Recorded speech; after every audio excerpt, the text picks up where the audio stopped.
Greetings, I'm Pastor Diana Thompson. I serve as the interim pastor at St. John's Lutheran Church, New Franklin, Minerva, Ohio, and the administrative pastor at St. Paul's Lutheran Church in Alliance, Ohio.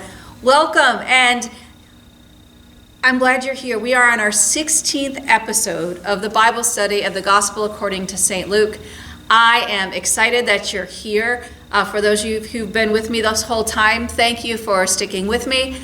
If you've come across this video randomly or just joining in for the first time, welcome to you as well.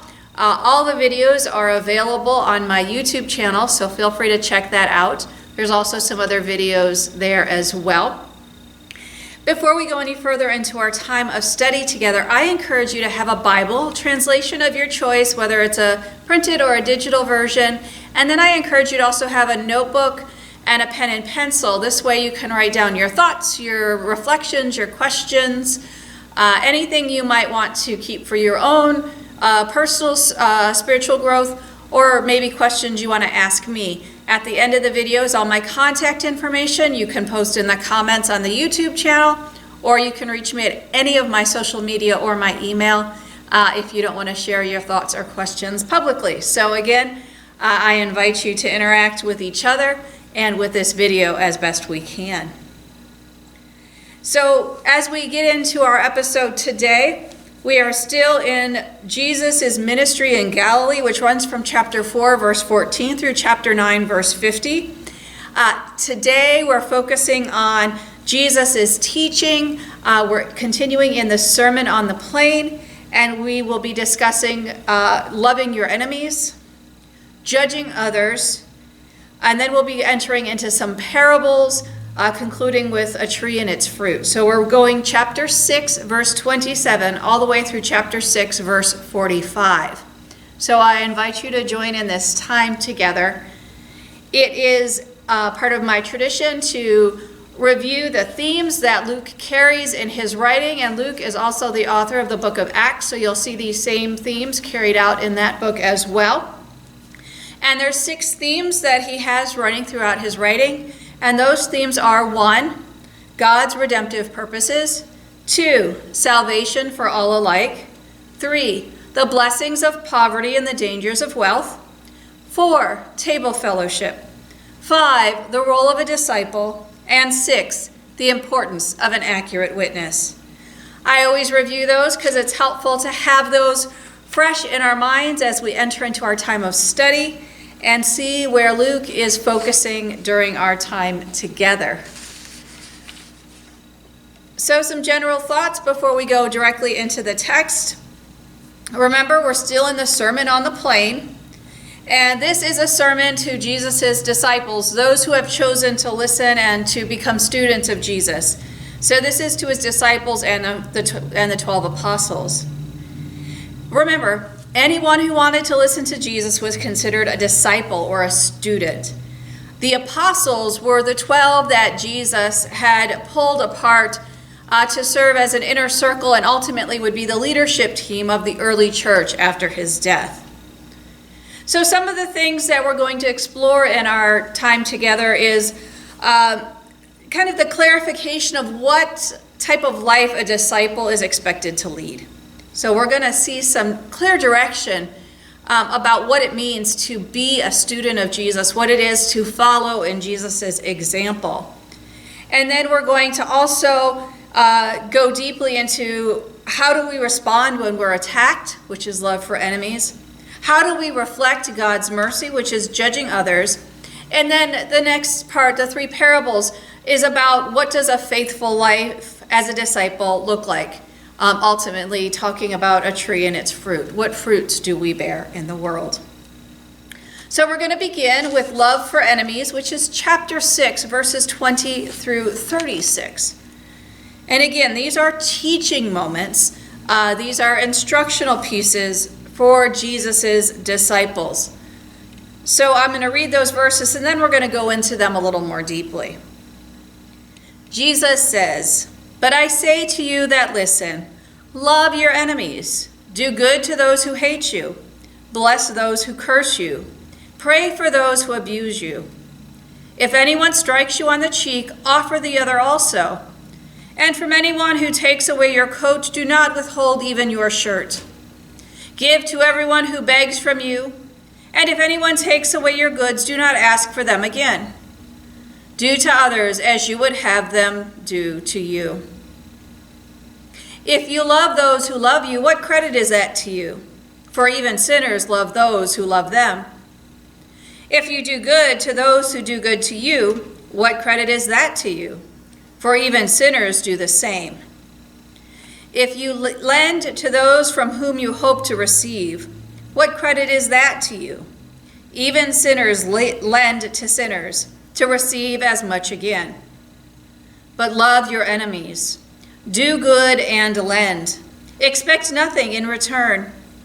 Your reward will be great, and you will be children of the Most High, for he is kind to the ungrateful and the wicked. Be merciful, just as your Father is merciful. There's a lot going on in there, so let's start first with this idea of love your enemies. But before we even get into that, Jesus says to the crowd, I say to you, to all that listens. Now, remember, when Jesus talks about listening and hearing, it's not just about listening to his voice. It's about taking it in. It's about perceiving. It's about making it deeper than just, oh, this is interesting information, but to truly listen. We have a daughter at home, and I know she hears me, but she doesn't always listen, right? You know they hear you because they answer yes, and then you ask them a question, and their answer has nothing to do with the question you asked, which means they weren't actually listening. They heard your voice, but they weren't listening to what you were saying. They weren't taking in and comprehending what you were offering up. And this is that kind of listening that Jesus is asking us to do. To listen for understanding, to listen for transformation. This is the kind of listening that Jesus is inviting this group of people, these students of his, to do. So he starts with love your enemies. Love your enemies. That's pretty broad, right? That's a pretty broad idea. But then he does some variations on what does that mean to love your enemies. First, do good to those who hate you. I don't know how hard that is for all of you, but when there's someone who clearly dislikes you, the last thing you want to do is do something nice for them, correct? But Jesus is using this as examples. How do we show love to our enemies? Jesus says, bless those who curse you. So whatever people are offering to you, do not respond in kind, but instead respond in kindness, right? If you're mean to me, that gives me the right to be mean back to you. How about pray for those who abuse you? Now, this gets challenging because we use the word abuse a lot in our society now, but this would be specifically about abuse because of their faithfulness to their discipleship, their faithfulness as students of Jesus. This is not the same as just praying for someone who is physically assaulting you because they're trying to gain power over you. It doesn't mean we can't pray for them, but it doesn't mean that we do nothing else, that we just allow abuse to happen. So I need to make that clear. This is about what does it mean when you serve as a disciple? What does this look like? So he goes into those ideas of who are the enemies? Who are the ones that we're supposed to be gracious with and generous with? It's the ones who show us hate, the ones who curse us, the ones who wish us harm, and for the ones who then abuse us for the sake of our faith. And then, of course, what he follows up with is, and so how are we to apply that? What does that look like in practice, this loving your enemies? So he gives some examples starting in verse 29. If anyone strikes you on the cheek, offer the other also. Okay, we're like, okay, that doesn't seem like that's good self-defense. How about if anyone takes away your cloak, do not even withhold your shirt. And then he goes on and says, give to everyone who begs from you. And then if anyone takes away your goods, do not ask for them again. But he sums it all up as do to others as you would have them do to you. How gracious do we want others to be with us, and how gracious are we willing to be with others? We really start to understand the nature of who Jesus is with these teachings.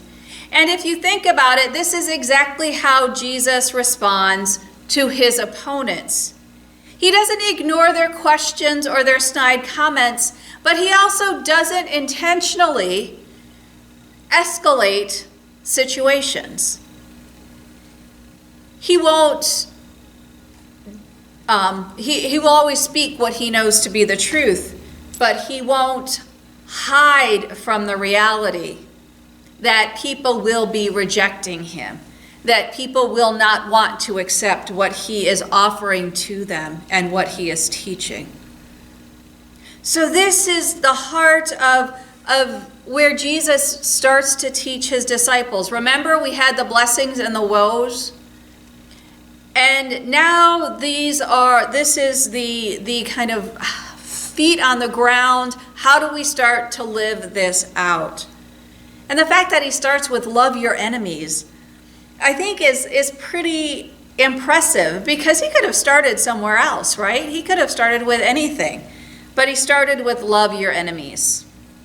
What does it look like for us to practice the mercy and grace we've received from God and not respond in a human way that looks for vengeance and retribution, but instead looks to bring others into this circle that we ourselves are in as followers of Jesus?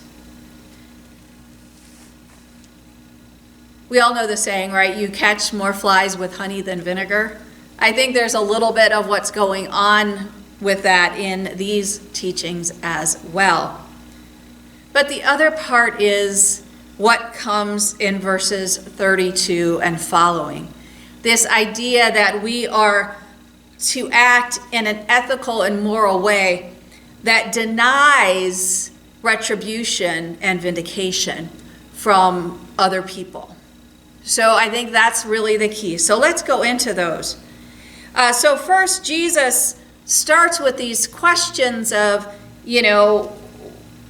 how can it be? How can people see you as anyone different if sinners would do the same thing? So the first question he asks is, if you love those who love you, what credit is that to you? Anyone can do that, right? Even sinners do that. Or if you do good to those who do good to you, same thing. Sinners will do the same thing. If you lend from those from which you hope to receive, that's okay. Other people do that too. There's nothing spectacular about that. But instead, he says we are called as disciples, as his students, to be like him, to give generously without an expectation that there is a tangible reward for us in this life. And that's difficult. That really is a challenge for us. We don't want to take care of our enemies. We don't want to be concerned about someone else who clearly doesn't have concern for us. But Jesus says, this is exactly what God has done for you. And when we live in a way that reflects that God's grace and mercy on us into the world, then we will be called children of the Most High. We will be seen as different than everyone else. This is a Christian ethic. This is the ethical behavior of Christians. To stand out in a different way, to not be sucked into vengeance, to not be sucked into retribution, but instead to practice grace and mercy, which we ourselves have received from God. I think the key here is in verse 35, where Jesus says, "For he is kind to the ungrateful and the wicked." This is who God is. This is why Jesus is with us. And we're supposed to reflect that out into the world. Be merciful, just as your Father is merciful. Will we get it perfectly? No, but it is our goal to strive for. This is the discipleship that Jesus is teaching to those who are gathered with him.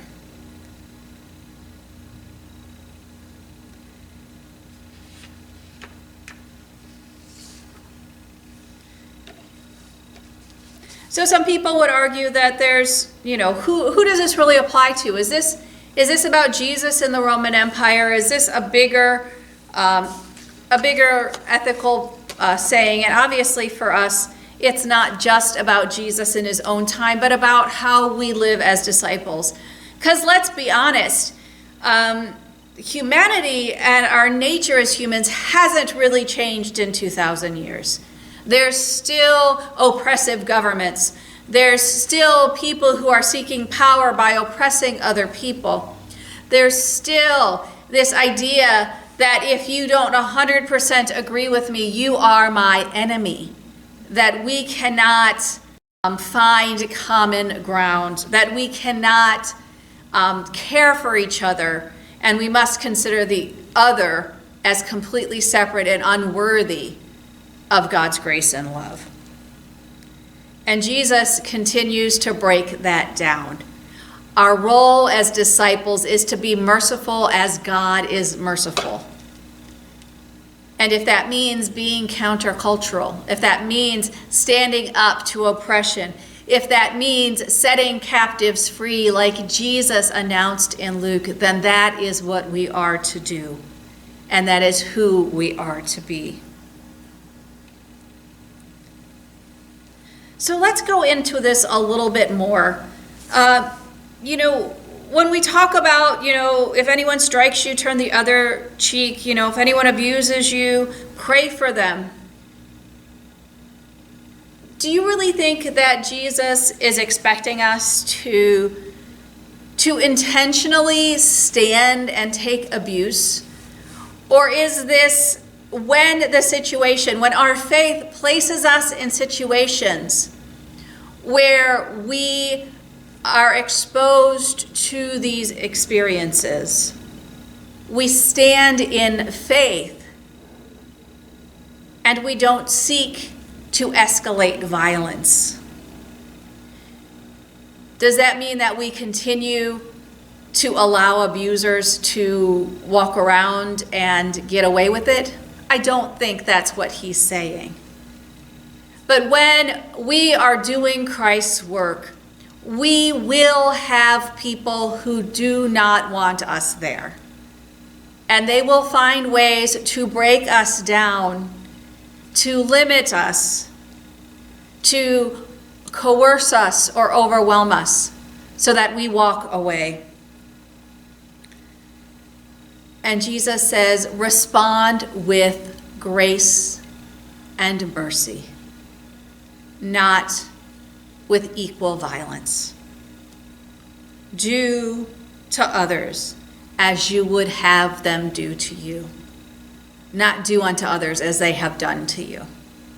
And that is difficult, but I think it's a key part of this nature of Christ in Luke's gospel and what he calls his disciples to in the midst of everything. And this gets played out by those apostles in the Acts of the Apostles, Luke's second book, when they are standing before trials, judges, governors, that they are responding with this prayerfulness, this grace that ends up converting people's hearts. By us living and acting and being in a way that is so different from how the world expects us to be, we actually let people see past us and see the amazing gift of God in the world. So now let's talk a little bit about judging others. I mean, this is again one of those human nature things that are really hard for us to stop on our own. And this is chapter 6, verses 37 to 42. And this is a teaching about non-judgmental generosity. Let me read the verses for you. Jesus says, "Do not judge, and you will not be judged. Do not condemn, and you will not be condemned. Forgive, and you will be forgiven. Give, and it will be given to you. A good measure, pressed down, shaken together, running over, will be put in your lap. For the measure you give will be the measure you get back." So let's just start with there, because then he starts to go into some parables. So that concluded at verse 38. So just verses 37 and 38. Jesus starts with two prohibitions: do not judge and do not condemn. And then he follows it with two positive commandments, right? Forgive and give. So those are pretty, they sound really easy, right? Don't judge, don't condemn, forgive and give. Yet, they're not always that easy, is it? It's so easy for us to judge. We're actually conditioned in a lot of ways to judge other people. We judge other people by how they look, by how they speak, by the color of their skin. We're invited to condemn people because we've heard one soundbite on the news or on a video and make a whole story around it, giving us a reason to reject what they're saying and not listen to what's being said. And then, of course, forgiving and being generous. These are the very nature of who Christ is, right? He forgives sins, and he invites us to be forgiving because we've already been forgiven. To be generous, to give because of what we've already been given. So these two prohibitions and these two positive commandments give us, again, another ethical framework to function from. It calls us to reflect on how we judge and condemn others. It gives us a framework for thinking about how we practice forgiveness and how we practice generosity, how we give. At the second part of verse 38, there's this explanation that for us doesn't make a lot of sense, but it says, Jesus says, "Give and it will be given to you." And then he goes on to say, "A good measure, pressed down, shaken together, running over, will be put in your lap. For the measure you give will be the measure you get back." Now for us, this seems strange, because a measure of what, right? But here's the part of this is a reminder that, if we choose not to follow what Jesus is directing here, God will use the same measuring tool that we use to measure us. So think about that. That's part of what's going on here. But the idea is, when you were in the marketplace back in Jesus's time, the seller would have a scale, a measuring tool, whatever that was, whether it was measured by volume or measured by weight. Or you might have your own measuring tool, right? And what measuring tool are you going to use? Oftentimes, people would ask the seller to use their measuring tool because then they would know that they weren't being cheated, that there wasn't some false measure happening here. But the fact is when God says that when we give, when we forgive and when we give, we don't just get back the measure that we had offered, that we paid for, but we get more. And, when it says that it's put into your lap, that would be, taking your tunic and like making a container for whatever you're grabbing. Nowadays, like a woman might use the edge of her skirt to hold something in it. If you think about kind of having bigger, looser clothes, you can think about that you would receive so much more back than what you gave, that it would be overflowing, that there would be more than you ever imagined. That responsive generosity from God. So how do we give and forgive in a way that what we get back, and again, we don't do it for what we get back, but what we get back is more than we ever imagined. One of the challenges of forgiveness, one of the difficulties of forgiving someone who has harmed us, is thinking that by forgiving them, that we don't hold them culpable anymore. But forgiveness is more about what it does in us than in what it is that happens in the other person. We can forgive someone without actually ever telling them that we've forgiven them. We can forgive, but that doesn't mean we have to forget. Forgiveness is a change of mind. One of the sayings that you might have heard is, quit letting people rent space in your head for free. When we fail to forgive, we let what happened to us or the person who harmed us continue to take parts of our self-esteem, parts of our own value, who even though they might be long gone from our lives, maybe not dead, but long gone from our lives, can still chip away at the belief of who we are. And forgiveness allows us to leave that in the past so that we can go forward set free from that injury, set free from the emotional captivity of that injury. Is forgiveness a one-time experience? No. Oftentimes, when other things come in our lives, it brings back those same emotions, those same beliefs, tries to reaffirm what we had experienced with that previous time. But forgiveness says, okay, I don't need to take that time and bring it into this time. It allows us to break that bond and deal with the current situation in its own context. And forgiveness is not an easy thing, especially when you're talking about traumas and major betrayals of trust and faithfulness, when people you believed were safe truly weren't. But forgiveness is possible, and it's worth the pursuit because of what it offers to us. It frees us up.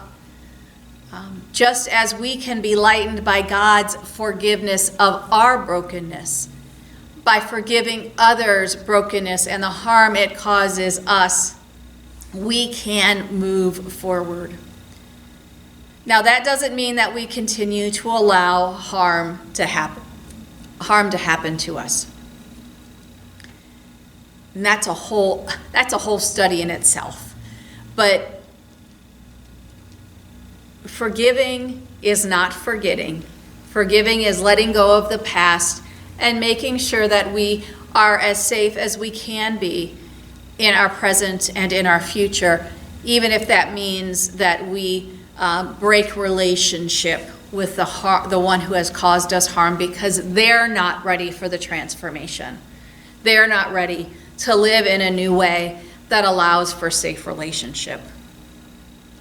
So, okay, that was a lot in the forgiveness thing, but I wanted to make sure you understood that I wasn't like, yeah, you got to forgive everybody, and you know, once someone harms you, it has changed. Your relationship has changed.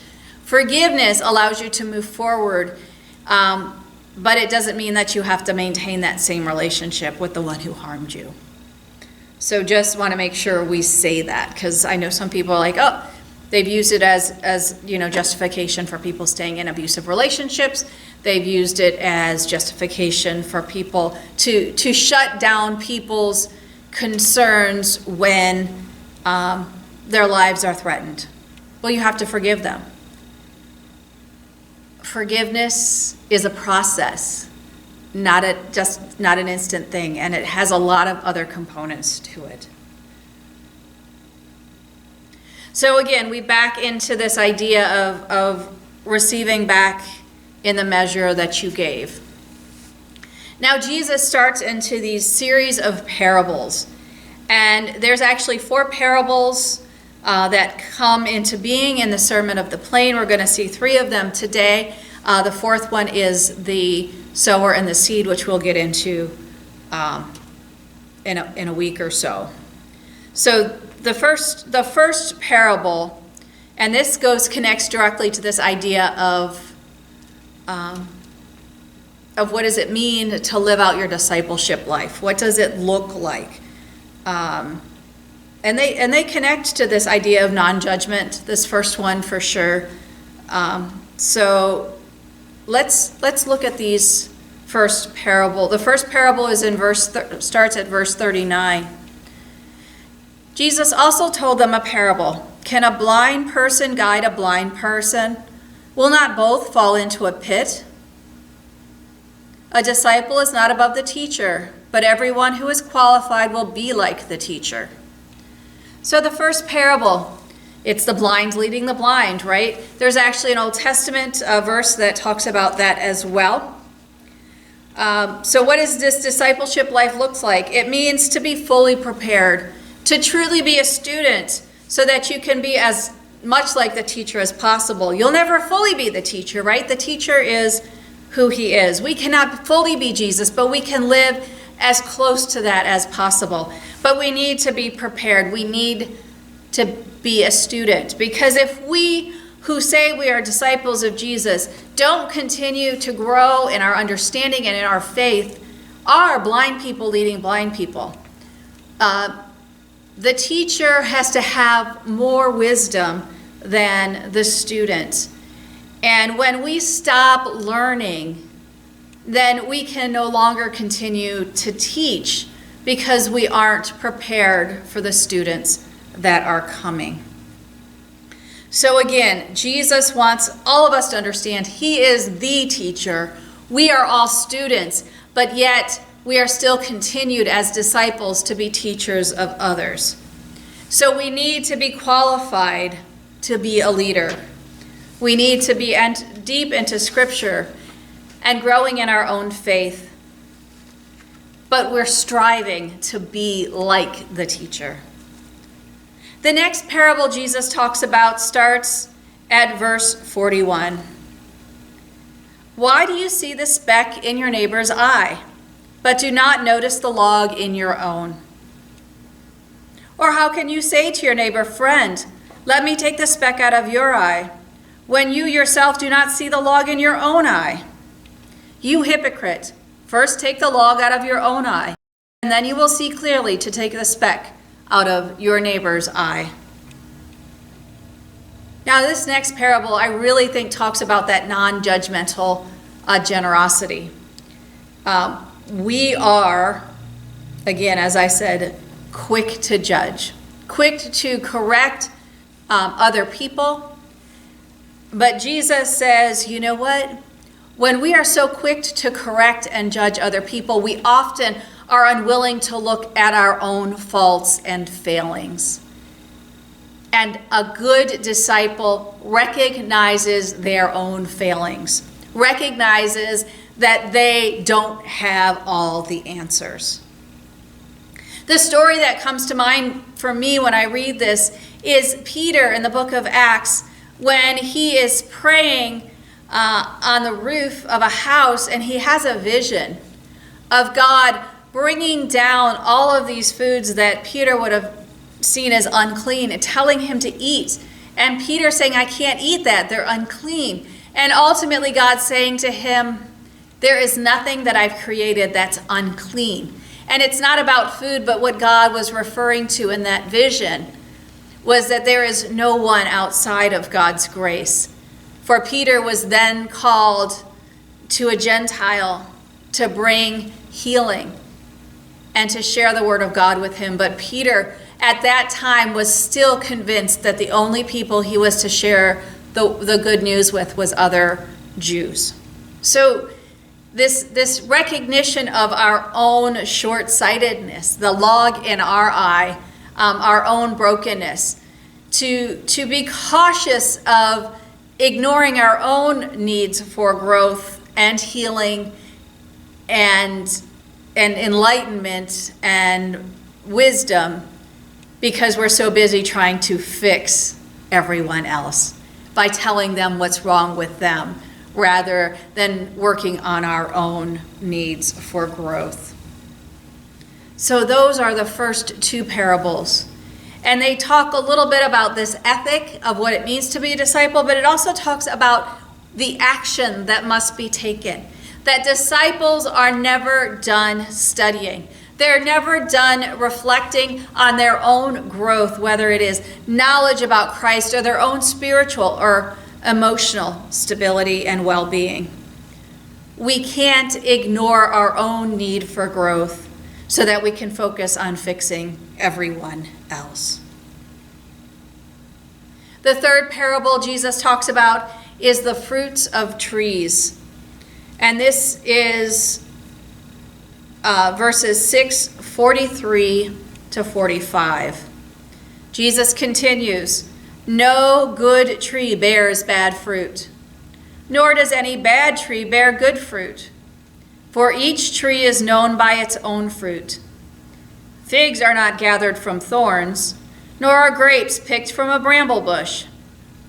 The good person out of the good treasure of the heart produces good, and the evil person out of the evil treasure produces evil. For it is out of the abundance of the heart that the mouth speaks." So again, this is all for Jesus' disciples. This isn't general public conversation here. These are for the people who have decided to be students of Jesus. And he goes into this understanding that only good trees can bear good fruit. And to be a disciple means that we have to do more than just confess or give lip service to Jesus, but instead that we act on what Jesus is teaching us. We have to make it a foundation of our lives. And when we do that, then we can bear the good fruit.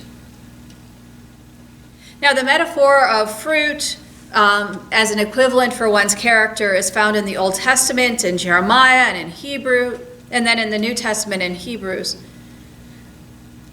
But what we see here is that discipleship is not a cosmetic thing. It is not a superficial thing.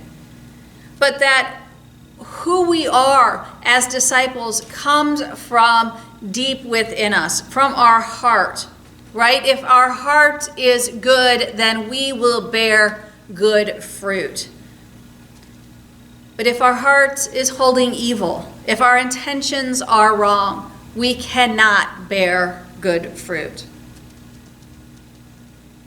What is visible on the outside can only stay that way for so long before what is in our heart, our intention, and our willingness to follow Christ reveals.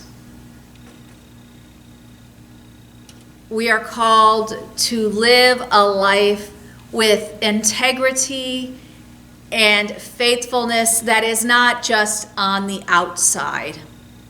Yes, anyone can give money, but the intention and the heart behind it is what makes it good fruit.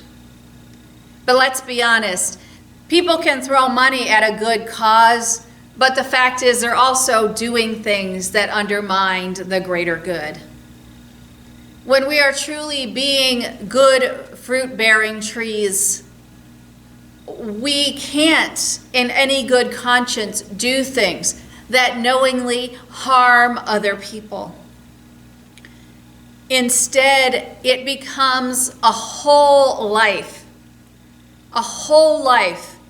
that not only affects how we live in our Christian community, but how we live in the world.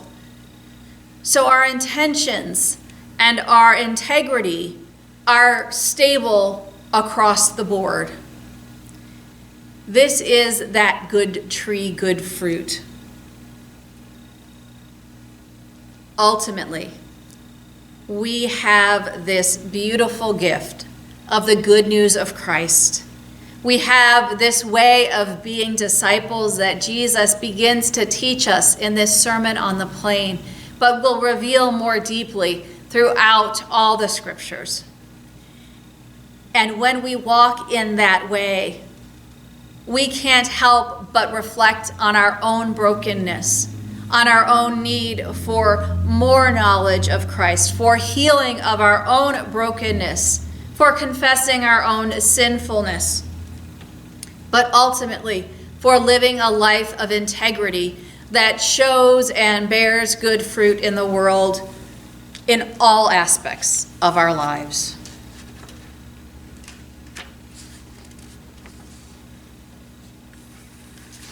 Discipleship is not just about doing good deeds, but it's about the integrity and purity of heart that we see in Jesus himself.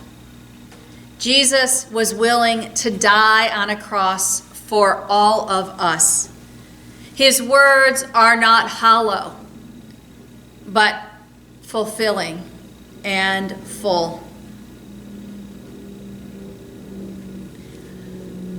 When we think about the nature of our lives as disciples, do you ever go into that conversation of how does my Christian faith affect my ethical and moral stance in the world?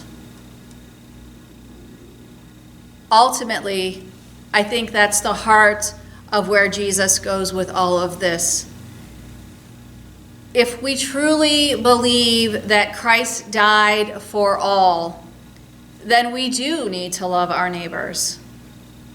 We need to bless those who curse us. We need to pray for those who wish us harm or have harmed us. But we also need to recognize our own brokenness and to work on our own selves before we decide that we have the right to fix other people.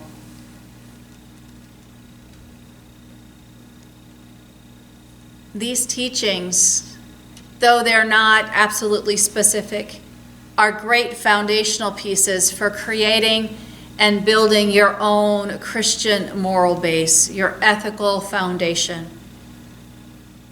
I really wish we could do this in person because I really think that these verses lead to amazing conversations.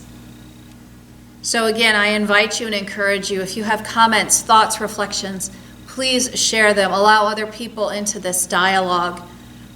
Or if you don't feel comfortable sharing them in a public forum, reach out to me because I think there's some amazing work that we can all do using these scripture passages. So as we finish up our study, I want us to once again go back to the themes of Luke. What themes did you hear?